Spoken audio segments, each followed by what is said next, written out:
Người tiêu dùng cả nước tiếp tục đón tin vui khi giá xăng dầu đồng loạt giảm mạnh từ 15 giờ chiều hôm qua 9 tháng 10. Từ 15 giờ chiều ngày 9 tháng 10, giá xăng RON 953 giảm 480 đồng một lít xuống còn 19.720 đồng một lít. Xăng E5 RON 92 giảm 490 đồng, còn 19.130 đồng một lít. Các mặt hàng dầu cũng đồng loạt giảm giá. Dầu diesel giảm 430 đồng một lít, còn 18.600 đồng một lít.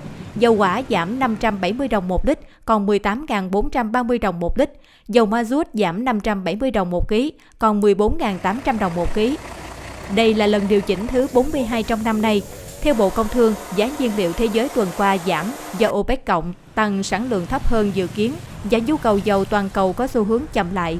Bình quân giá xăng RON 95 giảm 2,9%, dầu diesel giảm 2,6% và ma rút giảm 4,6%.